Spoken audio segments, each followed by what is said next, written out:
दरियाए सिंध से नए केनाल निकालने के खिलाफ पीपल्स पार्टी शहीद भुट्टो के रहनुमा व साबिका वज़ीर आज़म शहीद जुल्फ़िकार अली भुट्टो के पोते जूनियर जुल्फ़िकार अली भुट्टो की ज़ेर क़यादत शहदाद कोट में सब्ज़ी मंडी से मेन कोट मुड़ी चौक तक एहतजाजी रैली निकाली गई।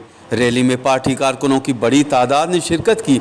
एहतजाजी रैली से खिताब करते हुए जूनियर जुल्फ़िकार अली भुट्टो का कहना था कि दरियाए सिंध कश्मीर से लेकर कराची समंदर तक फैला हुआ है। दरियाए सिंध हमारी माँ है जो सिर्फ सिंध नहीं बल्कि पूरे मुल्क के लिए अहम है। दरियाए सिंध पर नए केनाल बनाने से सिंध को पानी इंतहाई कम मिलेगा। नए केनाल बनाकर दरिया को महदूद करने की कोशिश की जा रही है जिसे किसी सूरत कबूल नहीं किया जाएगा। उन्होंने मुतालबा किया है कि दरियाए सिंध पर नए केनाल बनाने बंद किए जाएं। कबल अज़ीज़ शहदाद कोट पहुँचने पर जूनियर जुल्फ़िकार अली भुट्टो का पार्टी कारकुनों और ओहदेदारों ने शानदार इस्तकबाल किया। कैमरा टीम के साथ गुलाम अली ब्रावई, वश टीवी, शहदाद कोट।